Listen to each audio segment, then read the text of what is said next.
உருவாய் அருவாய் உளதாய் இளதாய் மறுவாய் மலராய் மணியாய் ஒளியாய் கருவாய் வீராய் கதியாய் விதியாய் குருவாய் வருவாய் அல்வாய் குகனே.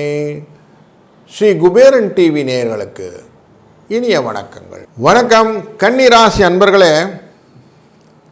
இந்த வாரத்தில் கட்டத்தில் எங்கெங்கே ராசிகள் இருக்காங்கன்னு பார்க்க போகிறோம். முதல்ல உங்கள் ராசிக்குள்ளரவே சுக்கிர பகவான் 2க்குரியவன், 2ஆம் இடத்துக்குரியவன், 9ஆம் இடத்துக்குரியவன் அப்படிங்கிறவர் உட்கார்ந்துருக்கிறார்.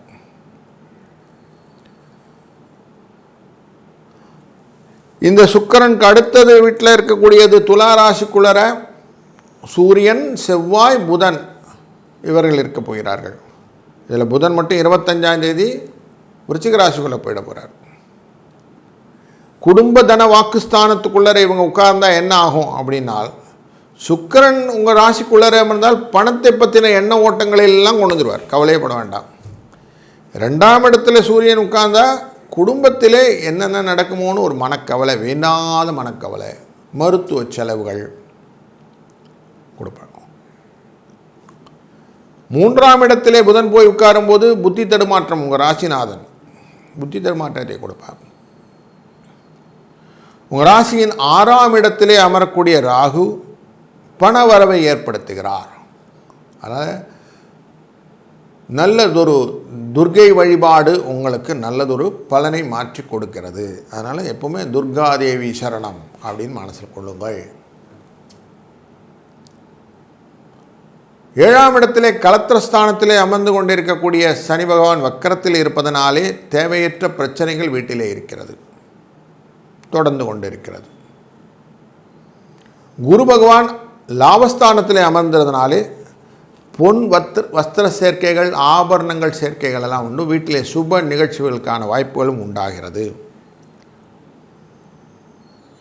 கேது அமர்ந்திருப்பது 12ஆம் இடம். 12ஆம் இடத்துல கேது செலவு, மருத்துவத்திலையும் சரி, அப்புறம் எதிர்பாராத மருத்துவ செலவுகளும் உண்டாகும் அப்படிங்கிறது தெரிகிறது. கொஞ்சம் எச்சரிக்கையாக இருக்க வேண்டிய சூழ்நிலை உண்டு. குருவின் பார்வை விருச்சிக ராசி மேலேயும் மகர ராசி மேலேயும் மீன ராசி மேலேயும் இருக்கிறது.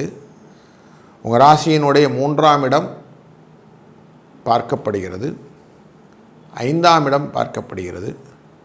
அதுபோல் உங்கள் ராசியினுடைய 7ஆம் இடம் பார்க்கப்படுவதனாலே கலத்திரத்தின் கூட வரக்கூடிய சண்டைகள் கொஞ்சம் பெருசாகிறதுக்கு வாய்ப்புகளும் உண்டு. குழந்தை விஷயத்தில் சில விஷயங்கள் நான் இப்படி யோசித்தேன் அப்படி யோசித்தேன்னு சொல்லக்கூடிய விஷயங்களும் உண்டு.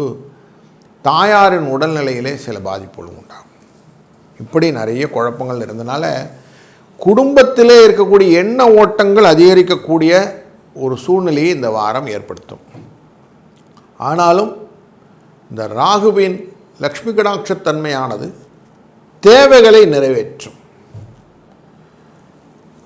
4ஆம் இடம் அப்படிங்கிற இடத்தை சனி பகவான் பார்க்கறதுனால, தனுசு ராசியை பார்க்கறதுனாலே வண்டி வாகனங்களிலே செல்லும்போது முக்கியமாக நிதானத்துடன் செல்வது நல்லது.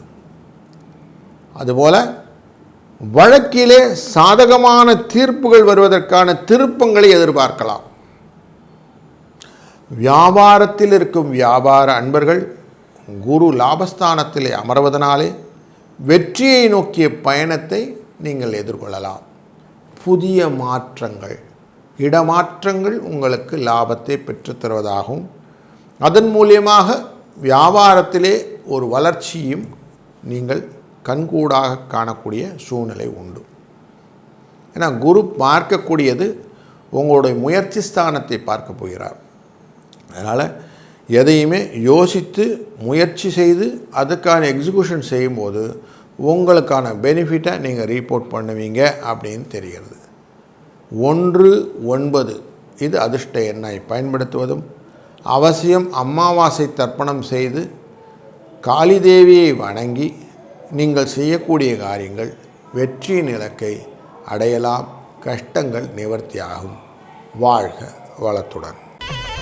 ஸ்ரீ குபேரன் டிவியை பார்த்தமைக்கு நன்றிகள். மேலும் இது போன்ற தகவல்களை தெரிந்து கொள்ள ஸ்ரீ குபேரன் டிவியை சப்ஸ்கிரைப் செய்யுங்கள். மறக்காமல் பெல் ஐக்கானை கிளிக் செய்யுங்கள்.